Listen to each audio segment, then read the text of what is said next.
In this series, I'm taking each of Dark Souls 3's starting classes through the game, optimising them as much as possible, while trying to preserve the spirit of the starting character by sticking to the same weapon and armour types. We've set everything on fire as the Pyromancer, struck everything with lightning as the Cleric, and now it's time to level intelligence and cast some spells, because this week it's the Sorcerer.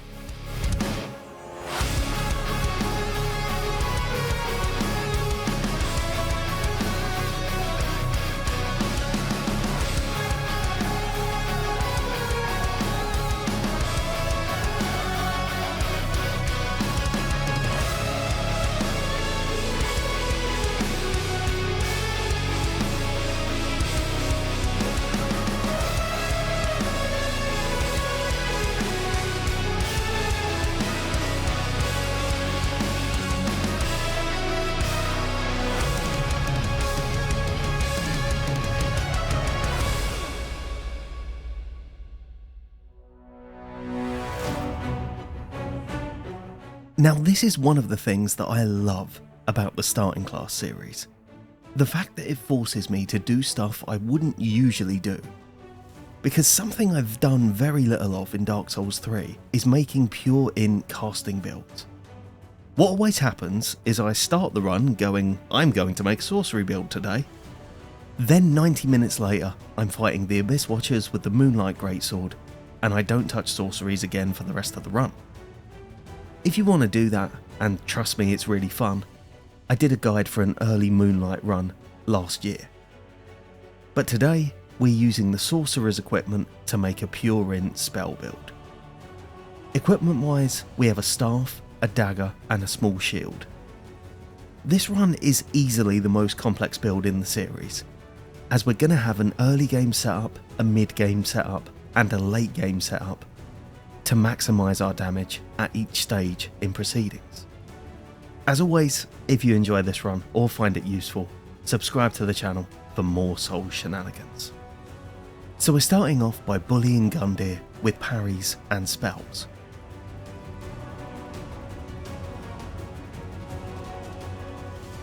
Then into Firelink and down to the shop for a dagger and a firebomb.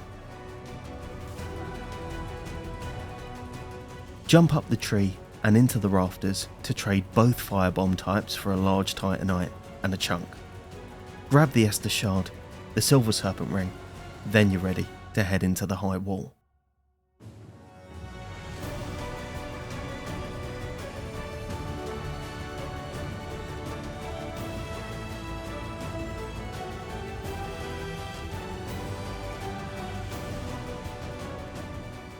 First stop, as always, is the gold pine resin in the first tower by following this route from the first bonfire. Then onto the third tower for the tower on the wall bonfire and the titanite shard nearby.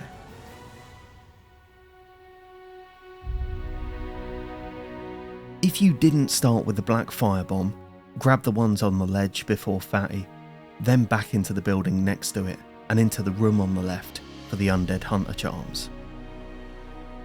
Considering I used the Symbol of Avarice for the other caster runs, I thought I'd grab it for this one for a fair comparison. Continue through the building and into the dining hall for the extra tighty and the Estus Shard. If you watch carefully here, you can see that I dummied going for the Estus to bait out the Molotov that hits me every other run. Don't want to brag or anything, but after 10 years of playing this game, I'm finally fucking learning. After dropping down, I grabbed the extra embers round the tree, as I correctly assumed that this run might involve a little more dying than usual. Through the rest of the area, grab the flag and head down into Vault.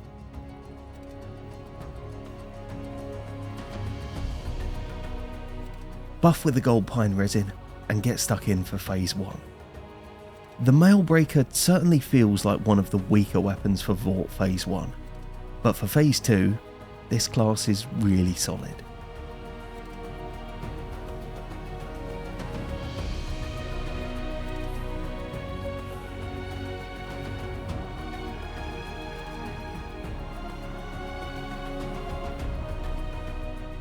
With Vault down, I went back to the second bonfire to go farm the Mimic.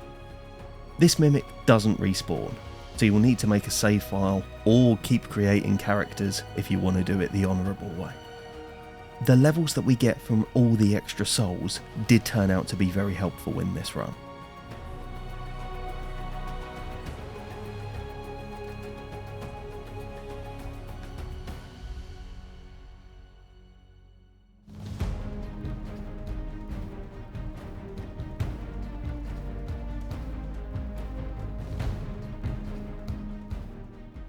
Drop down onto the carriage when you get to the undead settlement and sneak up to the dogs for the alluring skulls. Then through to grab the Estus shard by the tree.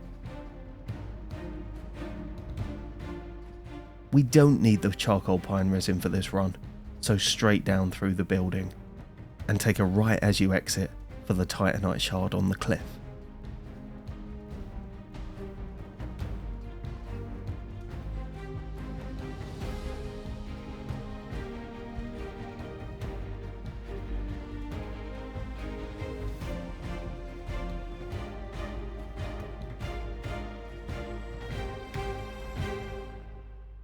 For the graveyard, we're jumping up for the Mortician's Ashes, then running back for the Undead Bone Shard.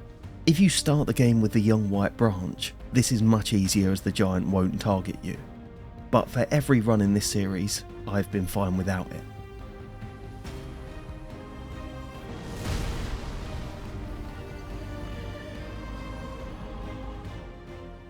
Open up the shortcut by tree balls, up the stairs to light the bonfire, then on towards the Road of Sacrifices.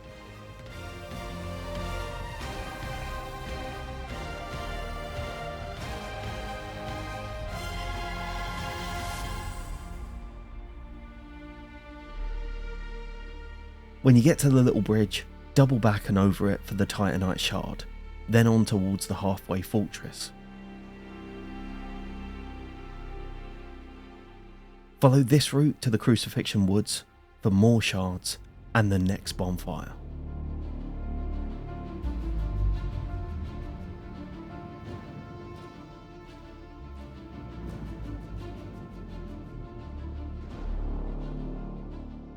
From the Crucifixion Woods, we're going to drop down into the swamp to go get the Sage's Ring. This is only really useful for the first couple of bosses.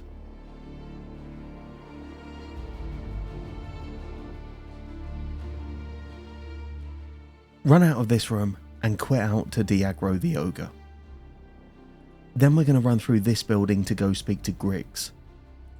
On the way through, you'll run past a crystal lizard that I had to come back later on to kill, so it's worth doing that on the way. Send him back to the shrine to unlock our spell shop. And on your way out, we may as well grab the extra ember and Estus shard down here.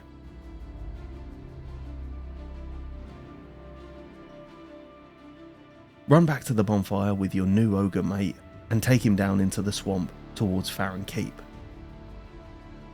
Cheese the NPCs off the ladder for some extra souls, then through Farron Keep to light the fires and grab the shards. There's a little more to do in this area, but for the basic route, check out the Cleric run.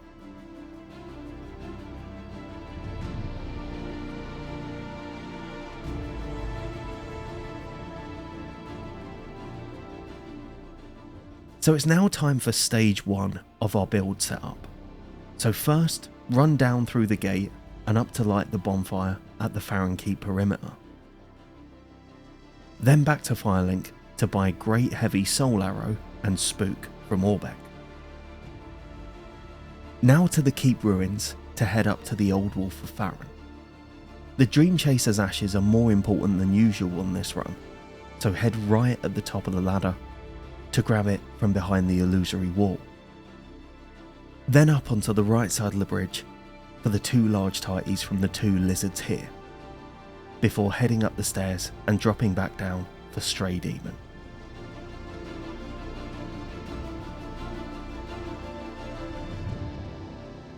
Free aim at the leg with Great Heavy Soul Arrow to break it, then riposte lock him to death with the dagger. Using the dagger we bought from the shop earlier would have been better than the Mailbreaker here, as the crit modifier of it is much higher.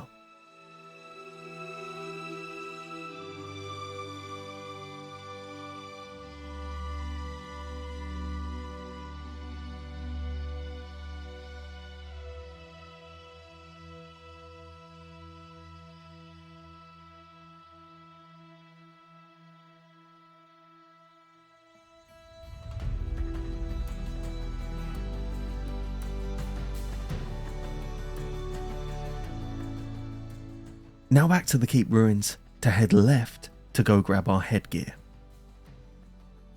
The Crown of Dusk boosts our spell damage by 10% and can be found under the tree by the crab.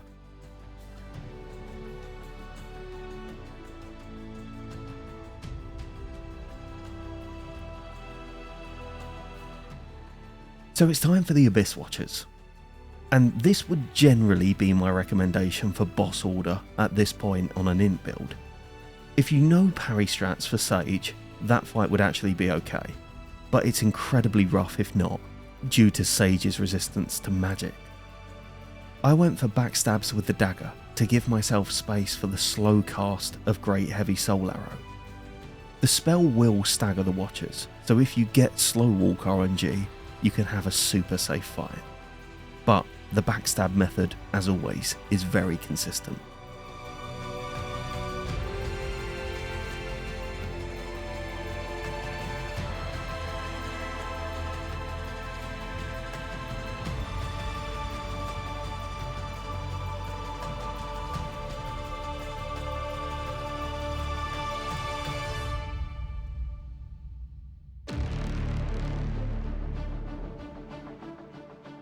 For the Catacombs, use Spook to drop down for a quick skelly kill and grab the undead bone shard from the ball. When you get to the big room by the rats, through the illusory wall and up the stairs for the Grave Warden's ashes and the extra shard up there.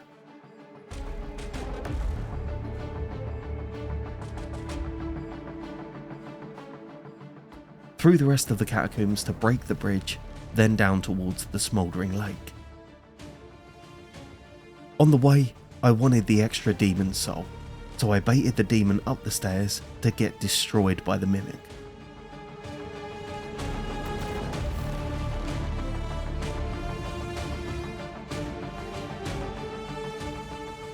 Grab the Largy on your way out of the room, then down into the lake.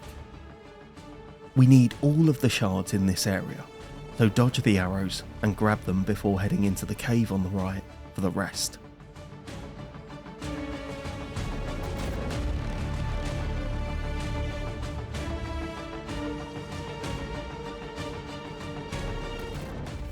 Grab the Shield of Want for more soul boosting, then stand in the magic spot until the worm dies for an extra undead bone shard. Now before heading into the demon ruins, which is usually horrific, I went back to Farron Keep perimeter for the golden scroll. The golden scroll allows us to buy hidden body from the shop. Combining hidden body and spook gives you the most powerful combo in the game for getting through areas. This combination reduces the audio and visual detection range of enemies so much that you basically have to bump into them in order for them to see you. Keep hidden body topped up and you can easily stop to cast spook. Throughout the run, you will see many examples of just how powerful this is for areas that are usually very dangerous. So grab the undead bone shard and down to the rat for the last large titanite shards for our +7.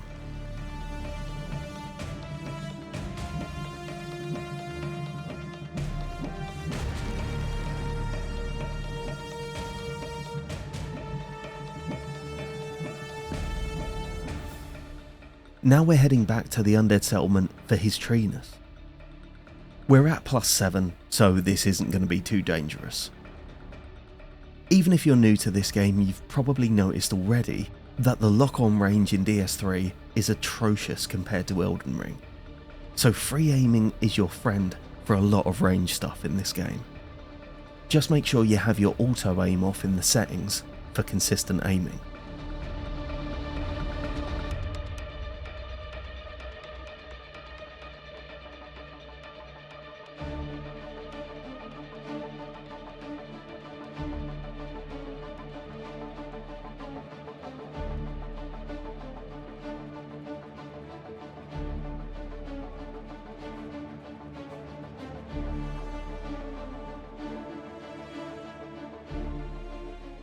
back to the catacombs and up to Wolnir.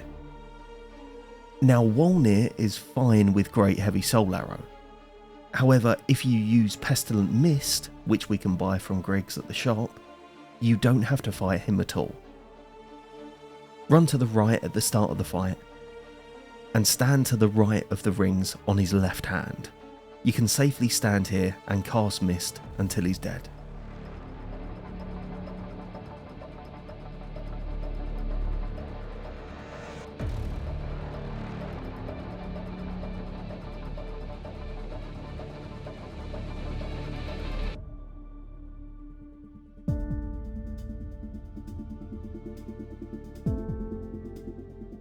Now it's time for Sage, and here's what to do if you want to do Sage before Watchers. Head back to Firelink to buy some shards and level up the dagger to +3. Because our stats haven't functionally changed for this weapon, this is what the fight would look like if you did do it earlier. If you're wondering why spells aren't an option here, you can see how much the best spell in the game does to Sage with a +7 staff. The Humble Shop Dagger is actually going to play a big part in this build later on, and is perfect for a parry fight with Sage, due to having the highest crit modifier in the game.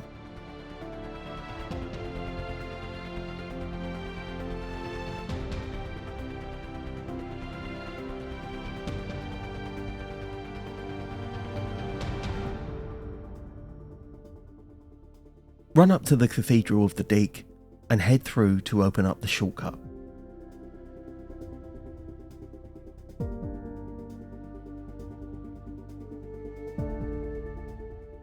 When it's open, run back in for the Lloyd Sword Ring. If you want to save yourself a tiny bit of farming later on, you can kill the giants here for some extra large Titanites. For deacons, like Wolnir, Great Heavy Soul Arrow is fine for a traditional fight, but we also have the more fun option of casting Pestilent Mist and watching all of them die.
At this point, we're in the second part of our build setup, with most of its core components in Irithyll.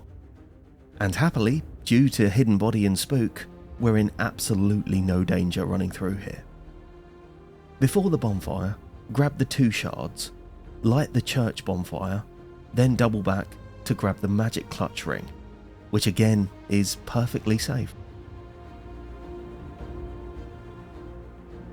Back through the church for the undead bone shard on the other side to the right, then on to the distant manor.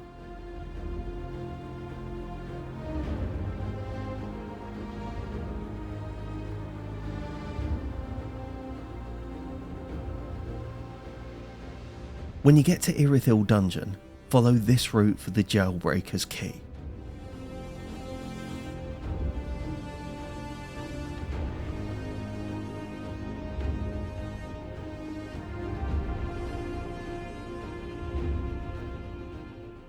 Then back to the side we started on, and down to the end of the hallway, out of the door, to pick up the slumbering Dragoncrest ring. As we have Spook, we can use it here to skip down to the Profane Capital.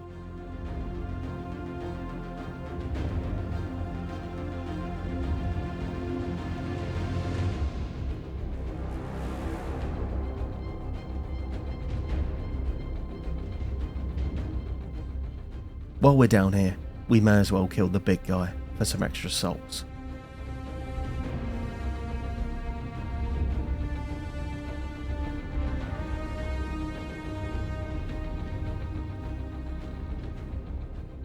Now back to the Firelink shop to buy the tower key and a big hat. Then up to the Firelink tower to drop down for the Firekeeper's set.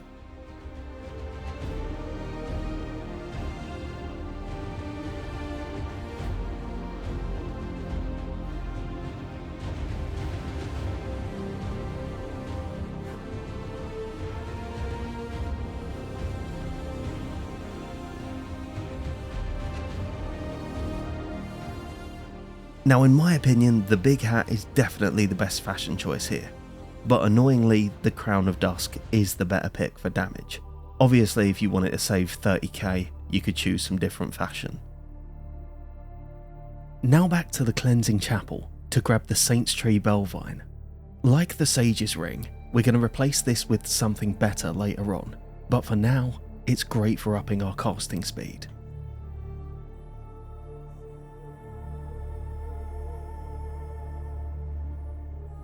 Now for Dancer, and this is gonna be a massacre. Well, that's gone fucking well. I should really start a YouTube channel and make guides for these games. If you watched my Moonlight Greatsword run, you'll know that Dancer just really isn't a problem on an int build, even at a much lower level because of Pestilent Mist. There's a very easy cheese for this fight, but even if you don't want to do that, Dancer is one of the easier bosses to just kite around with Great Heavy Soul Arrow.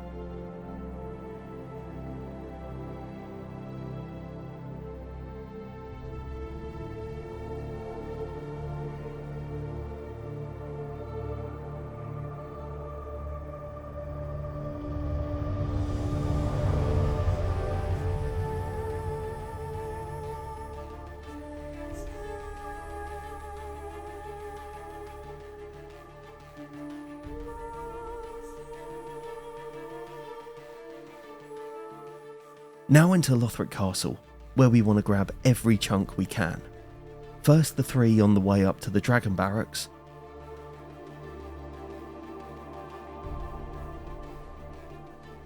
then the other 3 in the moat just past it.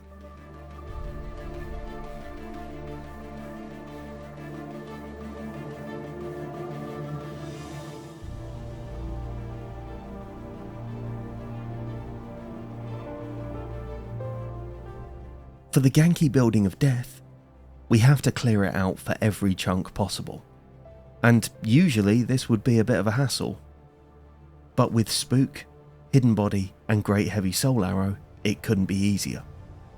Grab the chunk on the balcony, then inside to kill the Pus of Man.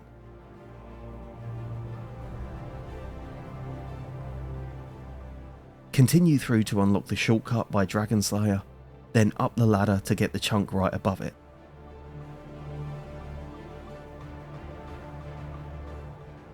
Then you can kill the other Pus of Man without even dropping down for another.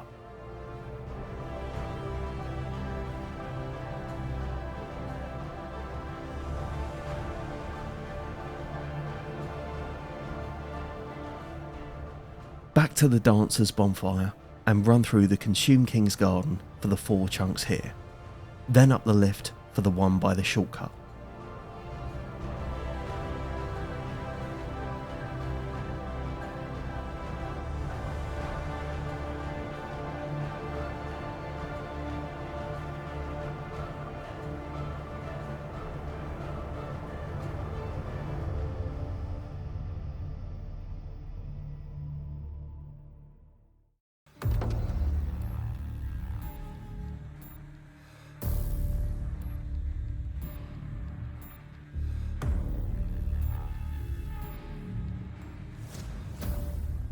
We need a couple more largies to get our dagger leveled, so I farmed the Lothric Knight by the castle bonfire.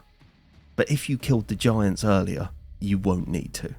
With the Symbol of Avarice, it's quite easy to farm chunks from this guy too. So if you prefer farming to all the running around, you can do that too.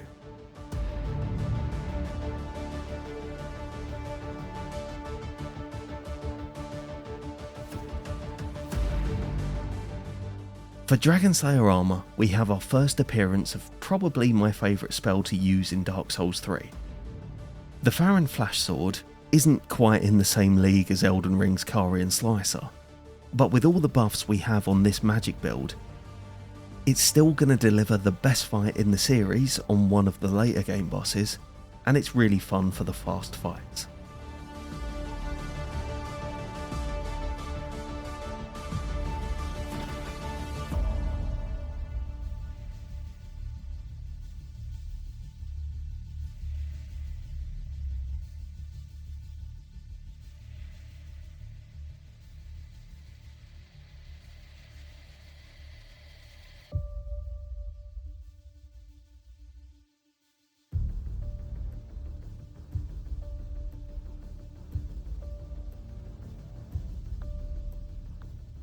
To get our staff all the way up to +10, I then headed into the Ashes of Ariandel.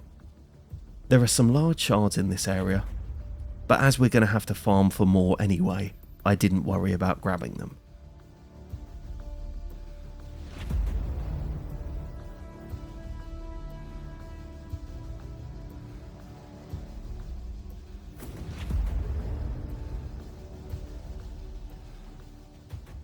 When you've ran through the whole area and unlocked the Frida fight for later, break the bridge and use Spook to jump down to the bottom for the tree enemies. I've seen a couple of people in the comments correctly pointing out that you don't have to kill all of them to unlock the ladders. It's only the one at the end with Snap Freeze which is hiding them. On the vast majority of builds though, particularly at low level, it's worth killing all of them, as you can get absolutely memed by them if you just go for the last one. When the ladders are open, head up them for the Titanite slab. Now for Osiris. To start off, I procced Frostbite with Snap Freeze. I don't know if it actually affects Pestilent Mist damage, I suspect it doesn't, as most of the other buffs don't. However, I figured it can't hurt. Snap Freeze is brilliant to use at the start of frostbiteable bosses for some extra damage. Osiris, even at this level, is probably best cheesed with Pestilent Mist, as he is super resistant to magic. Just bait him into this corner and he'll be stuck there for the rest of the fight. There's a couple of attacks that you'll still have to dodge from back here, but when he's in this corner, the fight is basically over.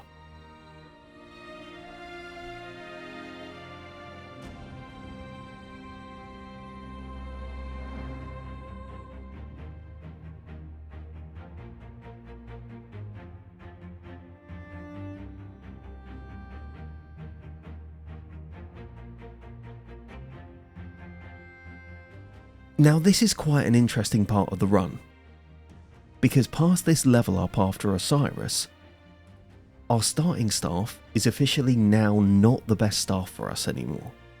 We have access to the good one already, but we need to get it up to +10 for an upgrade to our one. So I went into Archdragon Peak for the final easy chunks, then went in to kill Wyvern.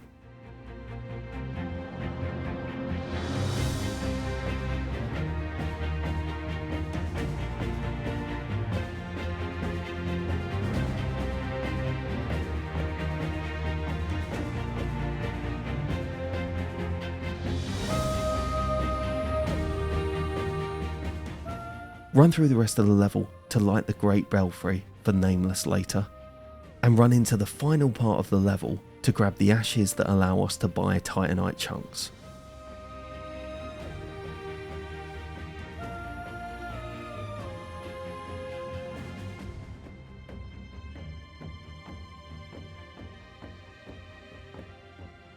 Now, so that we can bully Champion Gundyr with parries and ripostes, back to Farron Keep and head left from the bonfire to grab the Sage's Coal, so we can infuse our dagger to crystal, giving it int scaling.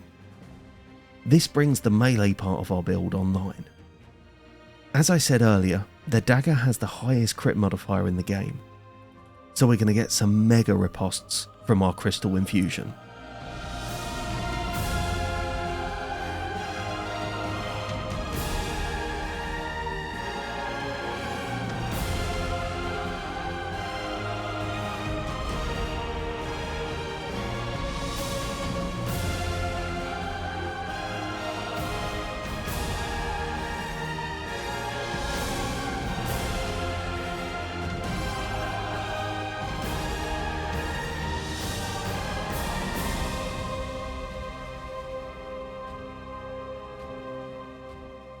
True to form, I noticed while editing this video that I never leveled the dagger past +8 on this run. But as you'll see from the rest of the run, it's so good I thought it was at +10 and was still happy with it.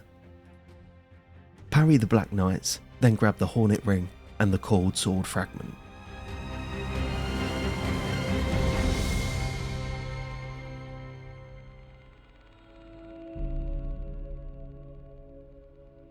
With the runes from Gundyr, buy 12 Titanite chunks from the shop. If you're really opposed to spending the cash, you could farm these from the Lothric Knight. And now it's time to grab our late game staff. Back to the profaned capital and down into the swamp. Up the ladder and into what is usually a particularly dangerous room. However, with Hidden Body and Spook, no danger at all. Run past Sleepy Hand and kill the Mimic with Pestilent Mist without even aggroing it.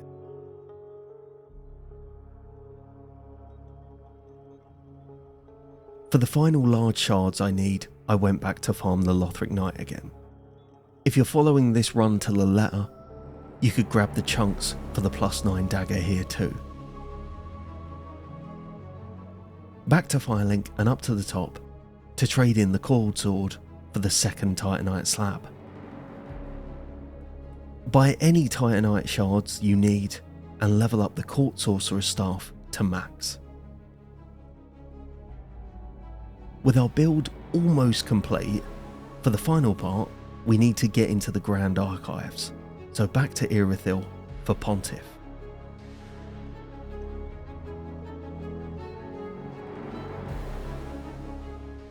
Between Great Heavy Soul Arrow, Pestilent Mist and big crits from our dagger, you can do whatever you want here, and all options are really good.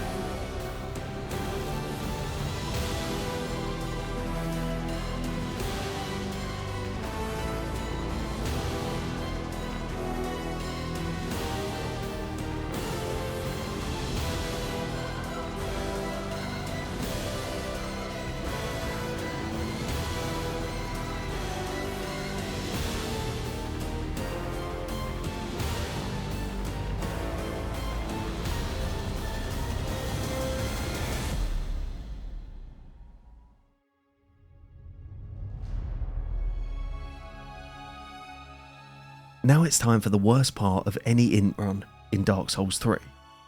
Slug Boy.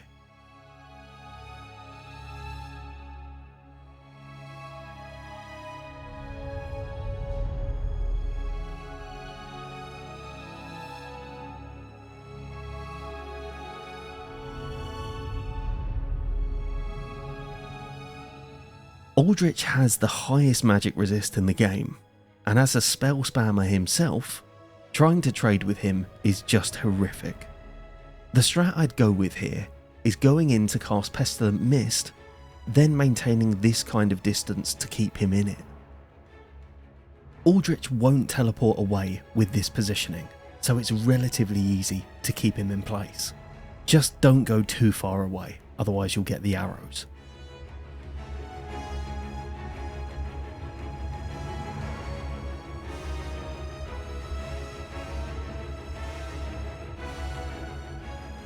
Now we can run through the Grand Archives up towards Prince's, and on the way, kill the 3 NPCs.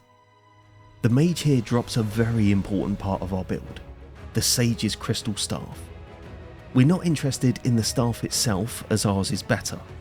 However, the steady chant buff on this staff is, to my knowledge, the best damage boost in the entire game, giving us a 30% boost while it's active. So stick it in the offhand, buff before fights, and watch health bars completely disappear. The Twin Princes fight on this build was quite funny, as Phase 1 was undoubtedly the best and quickest fight in the entire series, while Phase 2 was the longest Lothric and Lorien I've done in a very long time. Lothric is pretty resistant to magic, so if you want a quicker fight, try to get behind and keep chipping away at both of them. If you go for the chill, just kill Lorien approach, you're probably going to have to kill him about 7 times before you get Lothric's health down.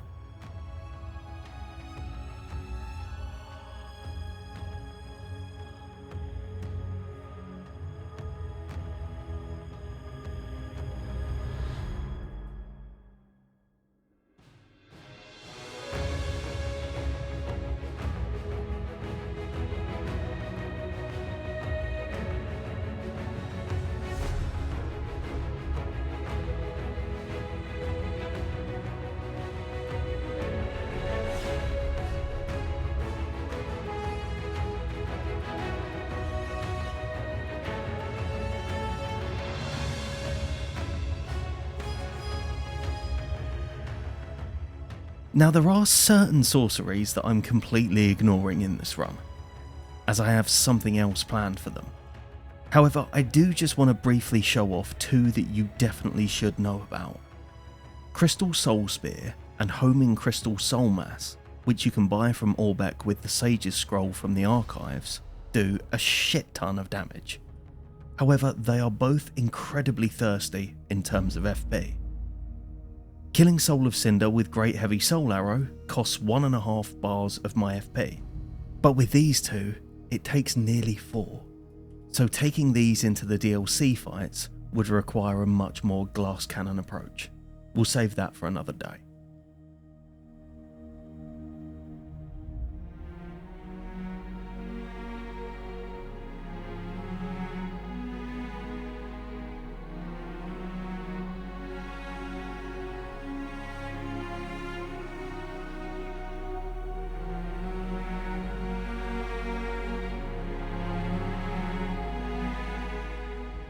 Now into the Ringed City, turning right after the Knights and into the building for the upgraded Silver Serpent Ring.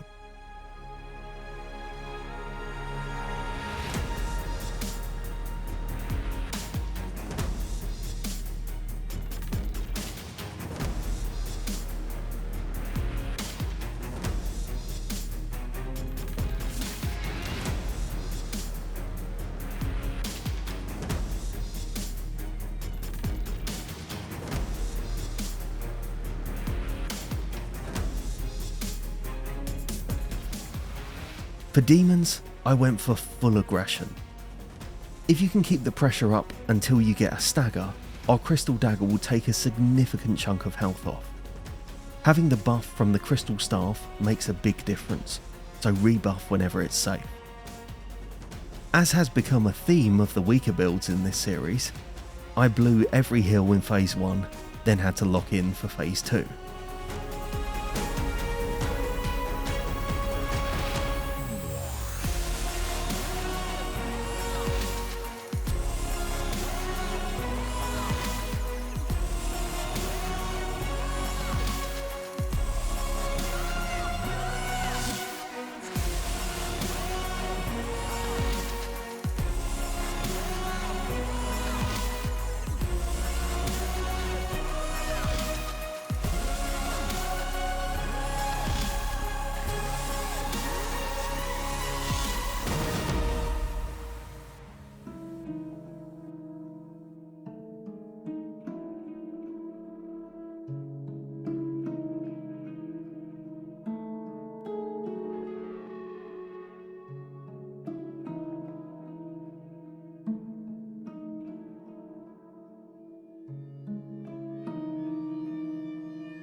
Run through the ringed city, using Spook and Hidden Body to do it in complete safety.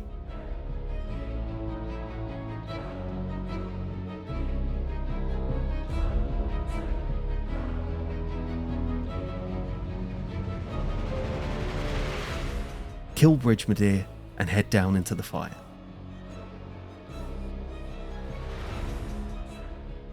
I think the best spell by miles for this fight is Pestilent Mist.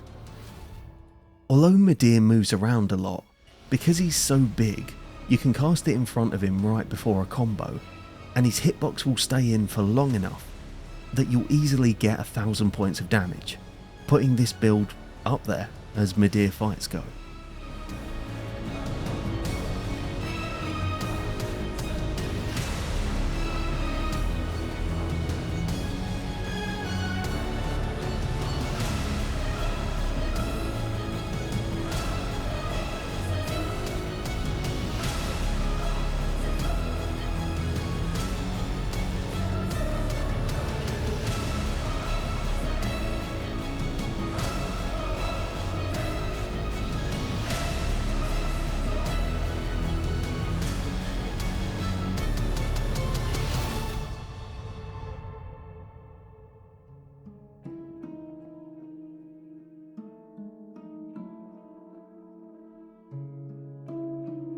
For Nameless King, I cast a couple of soul arrows at the start for some extra posture damage, then got stuck in with the flash sword.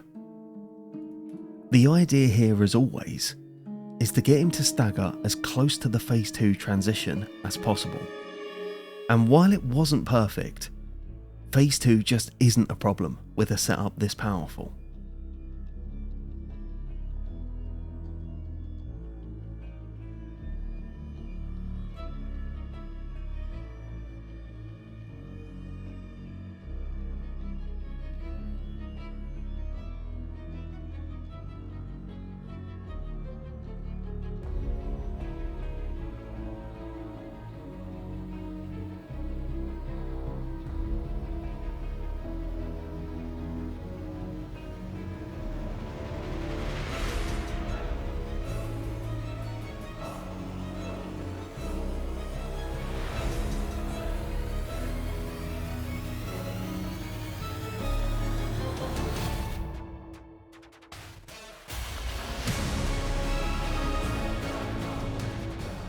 For Frida, backstabbing with the dagger, then switching to the staff to punish, will get you between a quarter and a third of her health bar, if you can time a staff buff. So this fight isn't much to worry about.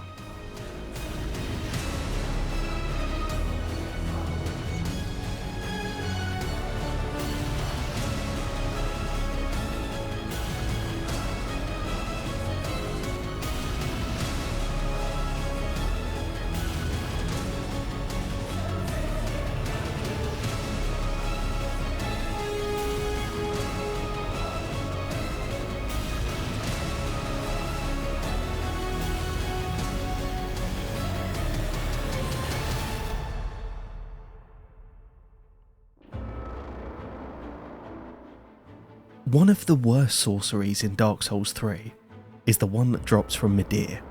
Old Moonlight uses a shit ton of FP, takes a week to fully charge, and delivers the amount of damage you'd expect from an underarm throw of a medium-sized salmon.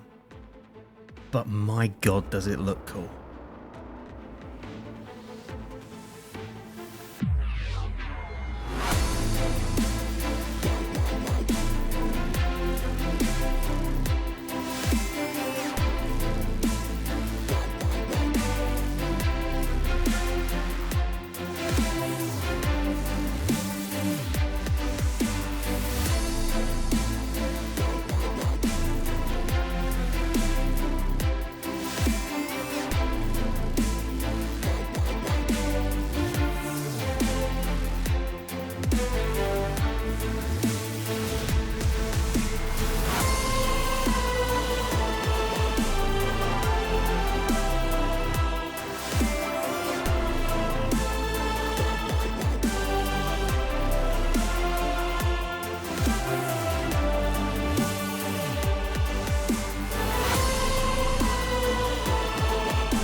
And that's it. A fun and powerful Sorcerer build that's perfect if you want to do a ranged run where you can play more passively than usual, or get stuck in and play more like a melee character. The Dark Souls 3 starting class series is almost done. I think there's one more class to do, can't remember which one. So stay tuned for that and the next series, which should be kicking off this month. As always, thanks for watching. See you soon.